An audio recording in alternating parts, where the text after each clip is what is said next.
Be happy for no reason. In a world that constantly tells us we need a reason to smile, a promotion, a new car, a vacation, or someone's approval, choosing to be happy for no reason feels like a quiet rebellion. Yet, this simple decision is one of the most psychologically powerful acts we can make. The myth of conditional happiness. Most of us have been conditioned to link happiness to outcomes.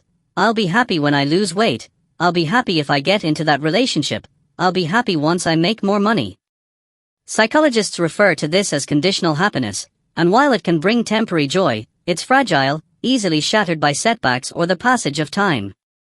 Dr. Robert Holden, a British psychologist and author of Happiness Now, argues that basing happiness on circumstances keeps it forever out of reach. He writes, "No self-improvement can make up for any lack of self-acceptance." In other words, the more we chase happiness, the more we reinforce the belief that it isn't already ours. The psychology of intrinsic happiness. Being happy for no reason is what psychologists call intrinsic happiness, a state of well-being that comes from within, not dependent on external conditions. This kind of happiness is deeply tied to emotional resilience, self-acceptance, and mindfulness. According to positive psychology pioneer Dr. Martin Seligman, happiness has three components. Pleasure, fleeting experiences of joy or delight. Engagement, being deeply involved in meaningful activities. Meaning, a sense of purpose or belonging.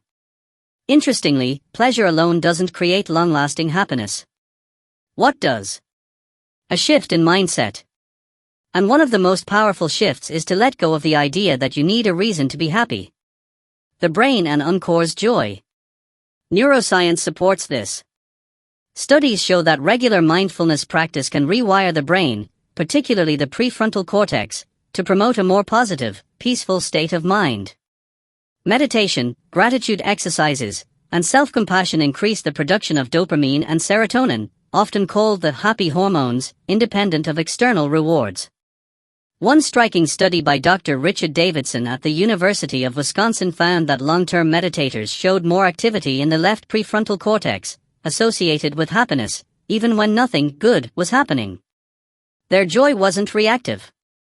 It was cultivated. How to practice being happy for no reason. So, how do we cultivate this inner joy in a chaotic world? Practice gratitude with no object. Don't wait for something to be thankful for. Wake up and feel thankful just to be alive, breathing, experiencing.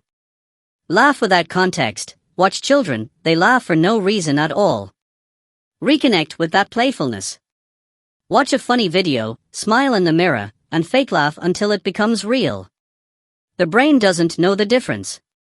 Detach from outcomes. Do things because they feel good to your soul, not because they'll make you look good or lead to praise.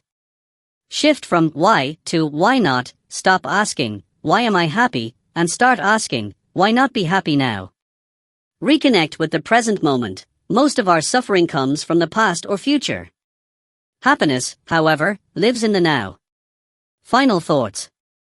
Being happy for no reason doesn't mean denying pain or avoiding reality. It means creating a quiet space within where joy can live, regardless of what's happening outside. It's an act of radical self-love and spiritual maturity. In a world where happiness is often sold as a product or promised as a reward, choosing to be happy for no reason is revolutionary. So smile today, not because you got the job, not because everything is perfect, but because you can. And maybe, just maybe, that's enough.